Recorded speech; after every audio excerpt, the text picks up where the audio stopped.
Welcome students. Chapter proposal and acceptance में आज का हमारा टॉपिक है रेवोकेशन।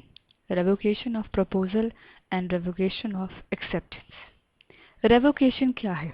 रेवोकेशन बेसिकली है वापस लेना, विड्रॉल, यानी जो प्रपोजल आपने दिया है वो प्रपोजल और ऑफर वापस लेना, और जो आपने एक्सेप्टेंस दी है उस प्रपोजल के अगेंस्ट वो एक्सेप्टेंस वापस लेना। कई बार क्या होता है कि हम किसी को ऑफर दे देते हैं और ऑफर देने के बाद हमें ऐसा लगता है कि अभी हमें वो ऑफर जो है वो एग्रीमेंट नहीं करना हमें, तो हम उस ऑफर को वापस लेना चाहते हैं। इसी तरीके से जब किसी पर्सन ने हमें ऑफर दिया उस टाइम पे तो हमने उस ऑफर को एक्सेप्ट कर लिया और उसकी इन्फॉर्मेशन बतानी चाहिए कि हमें वो ऑफर एक्सेप्ट है, लेकिन बाद में किसी वजह से हमें ऐसा लगता है कि हमें वो ऑफर एक्सेप्ट नहीं करना। तो यहाँ पे एक तरीका है जिससे कि हम चाहे वो ऑफर हो या एक्सेप्टेंस हो हम उसको वापस ले सकते हैं। ऐसा नहीं है कि हमने एक बार ऑफर दे दिया तो वो पूरा करना ही पड़ेगा, कोई बाउंडेशन नहीं है। या फिर अगर हमने किसी ऑफर के अगेंस्ट एक्सेप्टेंस दे दी है तो वो हम बाउंड हो गए, हम अपनी एक्सेप्टेंस भी वापस ले सकते हैं। रेवोकेशन ऑफ प्रपोजल कि प्रपोजल यानी ऑफर जब हमने किसी पर्सन को दिया है किसी भी टाइम पर हम उसको वापस ले सकते हैं जब तक एक्सेप्टेंस जो है वो कंप्लीट नहीं हो जाती, जब तक एक्सेप्टेंस की इंफॉर्मेशन हमें नहीं मिल जाती। यानी एक पर्सन ने ऑफर दिया, जब तक दूसरा पर्सन उस ऑफर को एक्सेप्ट नहीं कर लेता और अपनी एक्सेप्टेंस आपको नहीं बता देता तब तक का आपके पास टाइम है। आप उसको टेलीफोनिकली या किसी दूसरी मोड से इन्फॉर्म कर सकते हो कि भाई अब ये ऑफर नहीं है, मतलब अब वो एग्रीमेंट नहीं करना चाहता। एग्जाम्पल देखते हैं। ए ने बी को लेटर दिया और उसको ऑफर बताया कि वो अपनी वॉच जो है वो 200 रुपीज़ में सोल्ड करना चाहता है। यानी ए ने रिटर्न में बी को एक ऑफर दिया है और अब बी की बारी है कि वो उस ऑफर को एक्सेप्ट करता है या फिर नहीं करता। बी ने ऑफर पढ़ा, उसे ऑफर पसंद आया और वो प्लान कर रहा है कि वो उस ऑफर के बारे में ए को इन्फॉर्म करे। क्योंकि ए ने लेटर के थ्रू इन्फॉर्मेशन दी थी, बी भी सोच रहा है कि वो लेटर के थ्रू ही ए को इन्फॉर्म करे कि उसे उसका ऑफर एक्सेप्टेड है। ऐसे केस में जब तक बी का लेटर ए तक नहीं पहुंच जाता तब तक ए के पास ये मौका है कि कभी भी अगर उसको ऐसा लगता है तो वो उस ऑफर को कैंसिल कर सकता है। रेवोकेशन ऑफ एक्सेप्टेंस यानी जब किसी पर्सन ने आपको ऑफर दिया है और आपने उस ऑफर को उस टाइम पे तो एक्सेप्ट कर लिया है, लेकिन बाद में आप उस एक्सेप्टेंस को मना करना चाहते हो, आपको बाद में लगता है कि मुझे ये ऑफर एक्सेप्ट नहीं करना। उस सिचुएशन में तब तक आप उस एक्सेप्टेंस को मना कर सकते हो जब तक एक्सेप्टेंस की इंफॉर्मेशन ऑफर तक नहीं पहुंच जाती। यानी जिस पर्सन ने आपको ऑफर दिया था उस पर्सन तक जब तक एक्सेप्टेंस की इंफॉर्मेशन नहीं पहुंच जाती उस टाइम तक आप कभी भी अपनी एक्सेप्टेंस वापस ले सकते हैं। अगर हम इसी एग्जाम्पल की बात करें, बी ने लेटर लिखा और लेटर के थ्रू उसने बताया कि मुझे आपका ऑफर एक्सेप्टेड है, लेकिन लेटर पहुंचने में थोड़ा सा टाइम लगता है, कुछ दिन लगते हैं। उन दिनों के बीच में बी के पास राइट है, अगर बाद में उसे लगे कि भाई मुझे ये ऑफर एक्सेप्ट नहीं करना तो वो लेटर पहुंचने से पहले ए को इन्फॉर्म कर सकता है। वो उसे फ़ोन के थ्रू भी इन्फॉर्म कर सकता है कि भाई मुझे आपका ऑफर जो है वो नहीं पसंद और मुझे ये एग्रीमेंट नहीं करना। पर इसमें एक चीज़ बहुत इम्पॉर्टेंट है, जब आप फ़ोन के थ्रू किसी को इन्फॉर्मेशन प्रोवाइड करते हैं तो ये देखना बहुत ज़रूरी है कि क्या सामने वाले पर्सन ने आपकी बात ध्यान से समझी, ध्यान से सुनी, कोई कम्युनिकेशन गैप या प्रॉब्लम तो नहीं है।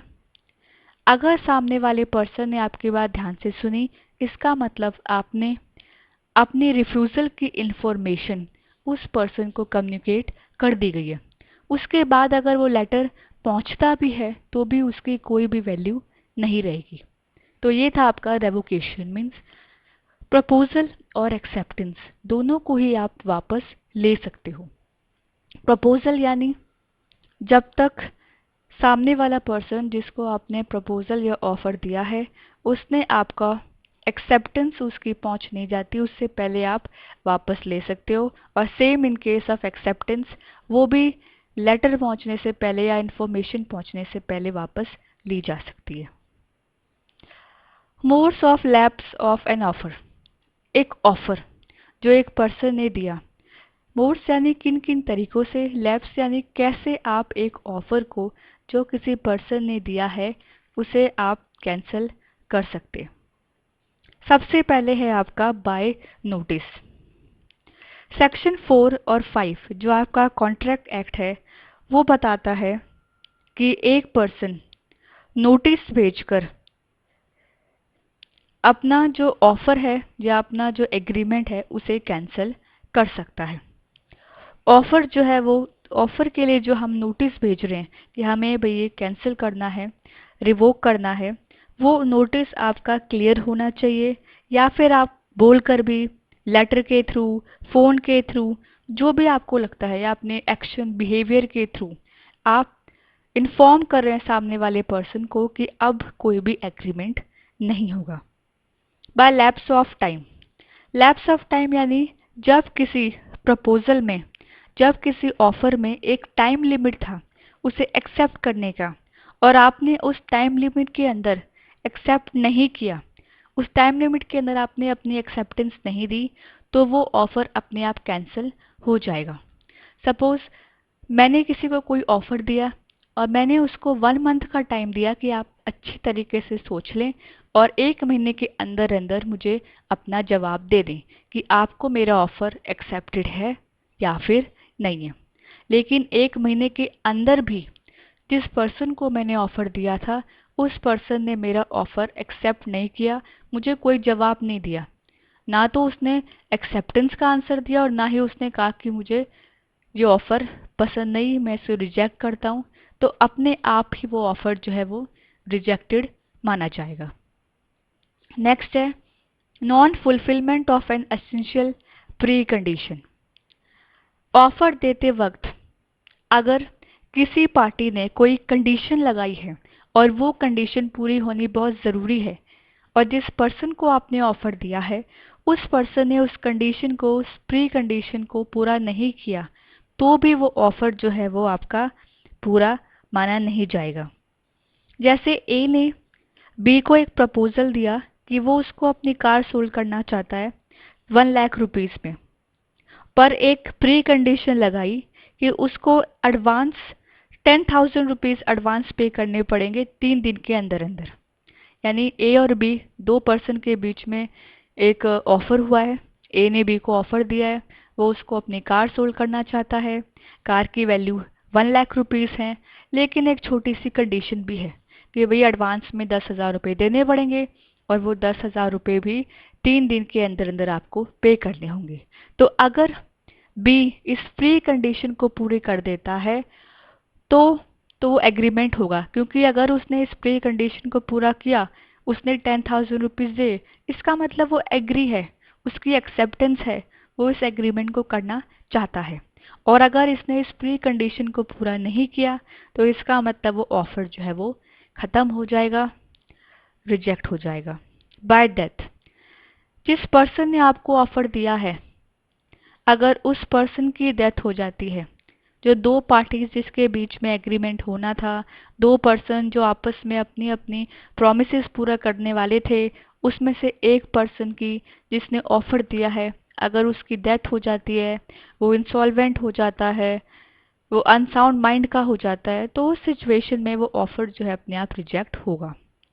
काउंटर ऑफर, मैंने आपको बताया था कि ऑफर में या प्रपोजल में जब एक पर्सन दूसरे को ऑफर देता है तो आप उसी ऑफर को उसी टर्म्स और कंडीशन के साथ एग्री करेंगे, एक्सेप्ट करेंगे, कोई भी दूसरा काउंटर ऑफर नहीं देंगे। काउंटर ऑफर होता है ए ने बी को एक ऑफर दिया कुछ स्पेसिफिक कंडीशंस के साथ और बी को उस ऑफर को उन कंडीशन के साथ एक्सेप्ट करना था, लेकिन बी ने क्या किया, उन कंडीशंस को एक्सेप्ट ना करके अपनी ही कोई नया ऑफर जो है वो ए को दे दिया। तो वो है आपका काउंटर ऑफर। तो अगर कोई पर्सन किसी ऑफर में उस ऑफर को एक्सेप्ट करने की बजाय खुद का एक ऑफर देता है, तो वो आपका उस टाइम पर जो ओरिजिनल ऑफर था वो आपका ख़त्म माना जाएगा, और एक न्यू ऑफर जिसमें दोनों पार्टीज अगर एग्री हैं तो एक नया ऑफर जो है वो क्रिएट होगा। Not accepted in the prescribe mode. Offer देते वक्त अगर आपको कुछ कंडीशंस दी गई थी, बताया गया था कि भाई मुझे 1 महीने के अंदर इंफॉर्मेशन देना, फ़ोन के थ्रू मुझे बताना कि आपको मेरा ऑफ़र एक्सेप्ट है या नहीं है, या जिस तरीके से बोला गया था कि भाई मुझे ऐसे इन्फॉर्म करना, आप ऐसे कम्युनिकेट करना।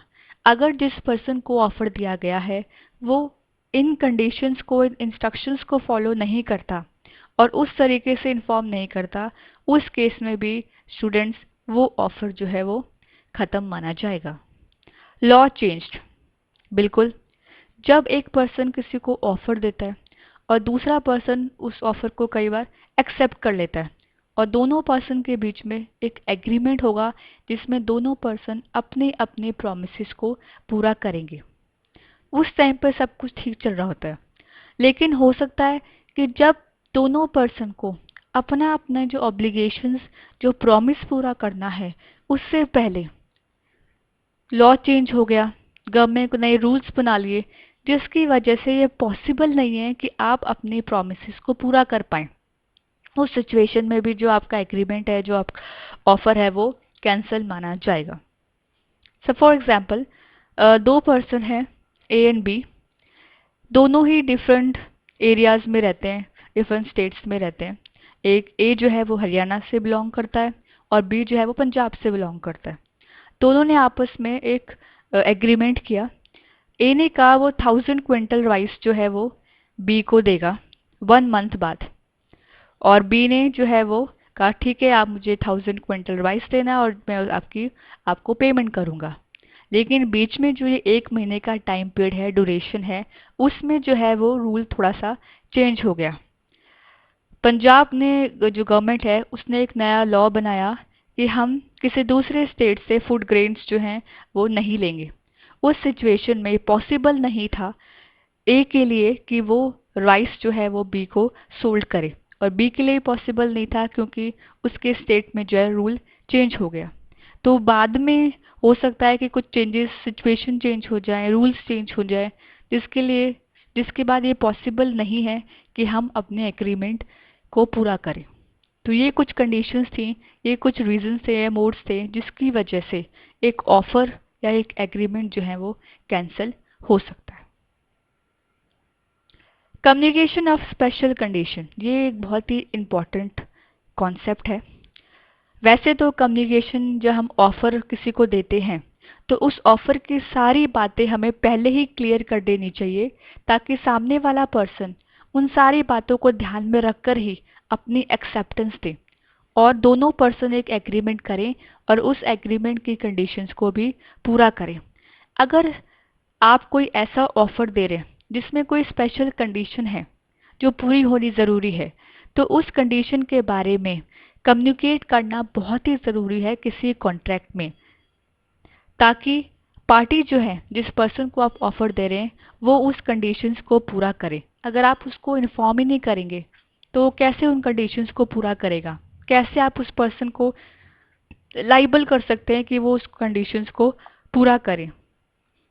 इसलिए बहुत ज़रूरी है कि आप स्पेशल कंडीशंस अगर किसी कॉन्ट्रैक्ट में हैं, स्पेसिफिकली उस पे फोकस करके बार बार आप उन कंडीशन के बारे में इन्फॉर्म करें। एटलीस्ट अपनी तरफ से आप कोशिश करें कि सामने वाले पर्सन को वो कंडीशन के बारे में पता हो या उसको समझ में आए।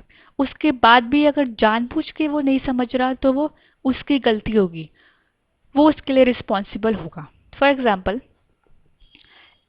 जो हमारी रेलवे ट्रेन की जो टिकट्स होती हैं, उसके बैक साइड पे एक कंडीशन लिखी होती है कि ये टिकट जो है वो ट्रांसफरेबल नहीं है। आप किसी दूसरे पर्सन को ये टिकट जो है ट्रांसफ़र नहीं कर सकते, किसी दूसरे पर्सन के नाम पर ये नहीं हो सकती।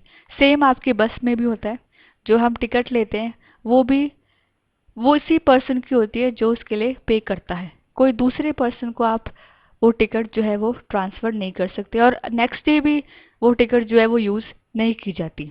और अगर हम एयरलाइंस की बात करें तो उसमें भी कंडीशंस होती हैं कुछ स्पेसिफिक वेट की, कि आपका लगेज कितना होना चाहिए। 7 kg, कुछ में कई जगह पर 15 kg है, कुछ फ्लाइट्स में 22 kgs हैं। कुछ एयरलाइंस जो हैं वो कहती हैं कि आप सिर्फ 2 बैग्स कैरी कर सकते हैं। कुछ एयरलाइंस जो हैं वो 3 बैग की भी स्पेशल परमिशन देती हैं। तो ये कुछ कंडीशंस हैं जो कि अगर कंपनी या एयरलाइंस आपको कम्युनिकेट कर रही हैं और उसके बाद भी आप अगर उनके कंडीशन को ध्यान में नहीं रखते तो वो आपका फॉल्ट माना जाएगा। कुछ केस स्टडीज हैं related to this special conditions. Parker versus SER company. Parker एक पर्सन है जिसने रेल कंपनी के रूम में अपना एक बैग डिपॉजिट किया और बाय चांस वो बैग जो है वो गुम हो गया। फिर उसने कंपनी के अगेंस्ट केस कर दिया और 24 यूरोज क्लेम किए एज ए डैमेजेस कि मेरा बैग जो है वो गुम हो गया है, मुझे जो है डैमेजेस पे किए जाएं। कंपनी ने कहा कि जब उस पर्सन ने अपना बैग रूम में रखा था उसे हमने एक रिसिप्ट दी थी और उस रिसिप्ट के अंदर पीछे बैक साइड पर कंडीशन लिखी हुई थी और नीचे हमने लिखा था कि सी रिजर्व। ये वर्ड प्रिंट था कि पीछे देखो और पीछे कंडीशन थी।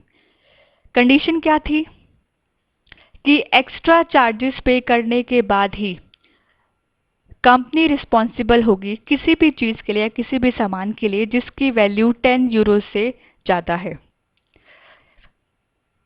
तो कोई भी सामान जिसकी वैल्यू 10 से ज़्यादा है और आपने कुछ एक्स्ट्रा चार्जेस पे किए हैं तभी कंपनी रिस्पॉन्सिबल होंगी। अब उस पर्सन ने क्या किया, पीछे तो देखा लेकिन पीछे लिखा क्या है वो उसने पढ़ा ही नहीं। कंपनी ने तो अपनी तरफ से इंस्ट्रक्शन दे रखी थी रिसिप्ट रिसिप्ट के अंदर और नीचे ये भी लिखा होता है भाई पीछे देखो। लेकिन जब पार्कर ने उस कंडीशन को पढ़ा ही नहीं और उसके बाद वो कंपनी के अगेंस्ट केस फाइल कर रहा है, उसे डैमेजेस के लिए कह रहा है, तो उस केस में जो गलती थी वो हमारी पार्कर की थी और कंपनी ने भी, कोर्ट ने भी कहा कि भाई जो गलती है वो जो है पार्कर की है, तो ये केस जो है उसने डिसमिस कर दिया। एक और केस है हमारा Mukul Dutt versus Indian Airlines corporation. Mukul ने एक टिकट ली इंडियन एयरलाइंस के ऑफिस के काउंटर से। ऑफिस के काउंटर से उसने एक टिकट ली, ठीक है। काउंटर पे एक डिसाइड में बोर्ड डिस्प्ले कर रखा था और उसमें कंडीशंस लिखी हुई थी कि कितना लगेज आप लेके जा सकते हैं। जैसे मैंने आपको बताया कि वेट स्पेसिफाइड होता है हर एयरलाइंस का कि वो एक पर्सन कितना सामान जो है वो लेके जा सकती है और बैग का कितना वेट होना चाहिए। तो कंपनी ने के ऑफिस के साइड में बोर्ड लगा हुआ था जिसमें ये कंडीशन लिखी हुई थी और साथ में टिकट पे भी लिखी हुई थी बैक साइड पर, वो बहुत ही स्मॉल साइज में लिखी हुई थी। मुकुल ने वो कंडीशन जो है नहीं पढ़ी, तो उस केस के अंदर भी कोर्ट ने ये कहा कि मुकुल को वो कंडीशंस पूरी करनी चाहिए थी क्योंकि एयरलाइंस ने अपनी तरफ से पूरी कोशिश की उस कंडीशंस को कम्युनिकेट करने में। उन्होंने तो बोर्ड भी लगाया था पढ़ने के लिए, उन्होंने टिकट के पीछे भी कंडीशंस लिखी थी। तो वो मुकुल की गलती है कि जानबूझकर या अनजाने में ही सही उसने उन कंडीशंस को नहीं पढ़ा और उन कंडीशंस को पूरा नहीं किया। नेक्स्ट है हमारा stranger to a contract can not sue. Stranger means एक ऐसा पर्सन जो किसी कॉन्ट्रैक्ट में पार्टी नहीं है। तो यहाँ पर एक लॉ है स्टूडेंट कि किसी भी कॉन्ट्रैक्ट में एक स्ट्रेंजर जो है वो कॉन्ट्रैक्ट के में अगर कोई भी पार्टी उस कॉन्ट्रैक्ट की कंडीशंस को पूरा नहीं करता या अपनी प्रॉमिस को पूरा नहीं करता तो वो कोर्ट में केस फाइल नहीं कर सकती। सिर्फ पार्टीज जो हैं उनके पास ये राइट है, सिर्फ एग्रीव पार्टी के पास ये राइट है कि दूसरी पर्सन के अगेंस्ट वो केस फाइल कर सकती है, पर एक स्ट्रेंजर जो है वो केस फाइल नहीं कर सकता। इसमें एग्जाम्पल है, एस ने टायर्स खरीदे रबड़ कंपनी से, डूनलूप रबड़ कंपनी से उसने टायर्स खरीदे और बाद में डी को उसने सोल्ड कर दिए। डी क्या है, एक सब डीलर है। एग्रीमेंट हुआ एस और डीलर के बीच में कि वे ठीक है मैंने आपसे टायर्स लिए हैं और जो कंपनी का प्राइस है जो आपकी रबड़ कंपनी थी, उसका जो प्राइस है उससे नीचे में पेमेंट से नीचे मैं इन टायर्स को सोल्ड नहीं करूँगा। और अगर गलती से मैं करता भी हूँ तो 5 यूरोज जो है ऐसे डैमेजेस हर टायर जितने मैंने बेचे हैं कम प्राइस पर, उसके लिए मैं कंपनी को पे करूँगा। अब डी ने क्या किया, 2 ऐसे टायर थे जिन्होंने उसने कम प्राइस पर बेच दिए। कंपनी जो रबड़ कंपनी थी हमारी, उसने डी के अगेंस्ट जो है वो केस कर दिया। एग्रीमेंट किसके बीच में हुआ था, एस और डी के बीच में। दो पार्टीज थी हमारी, एस और डी। अब डी ने जो है अपना प्रॉमिस तोड़ा है, डी ने वो काम किया है जो उसे नहीं करना चाहिए था। तो राइट किसका बनता था, एस का राइट बनता था कि वो डी के अगेंस्ट केस फाइल करे और उसको बोले कि भाई उसने ऐसा क्यों कहा। लेकिन केस किसने फाइल कर दिया, कंपनी ने केस फाइल कर दिया है, क्योंकि उसके जो प्राइसेस थे उससे नीचे कम प्राइस पे टायर्स सोल्ड किए गए। तो ऐसे में कोर्ट ने कहा कि डी के पास ये राइट नहीं बनता कि वो केस करे, क्योंकि वो कॉन्ट्रैक्ट में एक पार्टी नहीं थी, उसके साथ कॉन्ट्रैक्ट जो है वो नहीं हुआ था। लेकिन कुछ एक्सेप्शंस हैं इस रूल के, कुछ ऐसी कंडीशंस हैं जिसमें एक स्ट्रेंजर भी कॉन्ट्रैक्ट में फाइल कर सकता है केस, आल्थो वो उसका उसका कोई भी लेना देना नहीं है उस कॉन्ट्रैक्ट के साथ, उसकी पार्टी नहीं है। लेकिन कुछ केसेस हैं जैसे beneficiaries in a trust agreement.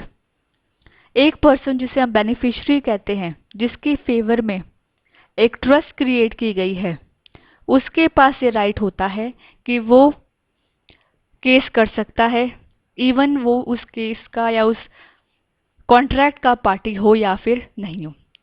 Contract through an agent, एक प्रिंसिपल एक फोर्स है कि वो उस कॉन्ट्रैक्ट को करे जो एजेंट ने किए गए हैं, बट प्रोवाइडेड एजेंट ने वो कॉन्ट्रैक्ट जो है अपनी अथॉरिटी में रहकर किए गए हैं और प्रिंसिपल के नाम पर किए गए। एक एजेंट जिसने प्रिंसिपल के नाम पर फर्म के लिए कोई बेनिफिशियरी कॉन्ट्रैक्ट किया है, तो उस केस में प्रिंसिपल बाउंड है कि वो उस कॉन्ट्रैक्ट को पूरा करे। Marriage settlement and partition, family settlements हो रही हैं, ऐसे केस में कुछ एग्रीमेंट किया गया है जिसमें फैमिली से रिलेटेड पार्टीशन मैंने प्रॉपर्टी सेटलमेंट है, प्रॉपर्टी जो है वो डिफरेंट सन जो है का फैमिली के उनके बीच में जो है वो डिवाइड हो रहे हैं। तो ऐसे में किसी पर्सन के बेनिफिट के लिए जो है अगर हमारे जो एग्रीमेंट किए गए हैं उसमें एक पर्सन जो है वो केस कर सकता है, चाहे वो उस कॉन्ट्रैक्ट का पर्सन हो या फिर नहीं हो। एक एग्जांपल लेते हैं, दो ब्रदर्स हैं, उन्होंने एग्री किया कि वो इक्वल शेयर्स जो हैं वो इन्वेस्ट करेंगे अपनी मदर की मेंटेनेंस के लिए। मतलब बेसिकली जो उसकी मदर उनका जो मदर का जो एक्सपेंसेस थे, जो खर्चे होते थे उनके, उनके लिए वो दोनों इक्वली शेयर यानी इक्वली पैसा देंगे ताकि उनकी मदर के जो भी एक्सपेंसेस हैं वो पूरे हो सके। उस केस में कोर्ट ये कहता है कि मदर के पास ये राइट है कि वो अपने बच्चों को के अगेंस्ट बोल सकती है कि भाई मुझे ये पैसे दें। अगर कोई भी एक सन अपना प्रॉमिस पूरा करने से मना कर दे या अपना शेयर जो है देने से मना कर दे, हाल तो मदर के बीच में कोई एग्रीमेंट नहीं हुआ, एग्रीमेंट दोनों सन के बीच में हुआ है कि वो इक्वल पैसा जो है अपनी मदर को देंगे ताकि वो अपने एक्सपेंसेस को पूरा कर सके, अपने खर्चे कर सके। लेकिन यहाँ पे बेनिफिशियरी कौन है, मदर। पैसे किसको मिल रहे हैं, मदर को। तो उनके पास ये राइट है, she is entitled to required her sons to make that investment और वो पैसा दे। Thank you. स्टूडेंट्स, अब हम बात करते हैं कुछ important questions related to proposal, acceptance and revocation. सबसे पहले short questions. Define proposal and acceptance. Proposal जिसे हम ऑफर भी कहते हैं और एक्सेप्टेंस इन्हें डिफाइन करना। What is revocation? रेवोकेशन क्या है? Explain essential elements of A proposal. Proposal के एसेंशियल एलिमेंट्स को एक्सप्लेन करना। What is counter offer? Explain with the help of an example. Counter offer क्या है, इसे एक्सप्लेन करें एक एग्जाम्पल के हेल्प से। लॉन्ग क्वेश्चंस की अगर हम बात करते हैं, explain the rules related to offer and acceptance. Offer से रिलेटेड भी रूल्स हैं और एक्सेप्टेंस से रिलेटेड भी हमारे कुछ रूल्स हैं जो हमें ध्यान में रखने हैं अगर हम किसी के साथ कॉन्ट्रैक्ट करना चाहते हैं, किसी को हम ऑफर कर रहे हैं या कोई पर्सन उस ऑफर को एक्सेप्ट कर रहा है, तो ऑफर और एक्सेप्टेंस से रिलेटेड रूल्स एक्सप्लेन करना। Explain the various modes by which an offer can lapse. उन सभी वेज और मोड को एक्सप्लेन करना जिसके थ्रू हम एक ऑफर जो है वो लैप्स हो सकता है। Explain the rules related to offer, acceptance and revocation. Offer से रिलेटेड रूल्स क्या हैं, एक्सेप्टेंस से रिलेटेड रूल्स क्या हैं और साथ के साथ रेवोकेशन से रिलेटेड क्या रूल्स हैं, इसे एक्सप्लेन करना। रेवोकेशन यानी वापस लेना। अगर किसी ने पर्सन ने ऑफर दिया है और बाद में उस ऑफर को वो वापस लेना चाहता है, अगर किसी पर्सन ने ऑफर को एक्सेप्ट कर लिया और बाद में वो अपनी एक्सेप्टेंस वापस लेना चाहता है, तो इससे रिलेटेड क्या रूल्स हैं। Explain the various modes of revoking a proposal. एक प्रपोजल को वापस लेने से रिलेटेड, रिवोक करने से रिलेटेड क्या डिफरेंट वेज और मोड्स अवेलेबल हैं, इसे एक्सप्लेन करना। तो स्टूडेंट्स, ये थे कुछ शॉर्ट एंड लॉन्ग क्वेश्चंस जो इम्पोर्टेंट है एग्जामिनेशन पॉइंट ऑफ व्यू से, जो आपको प्रिपेयर करने हैं।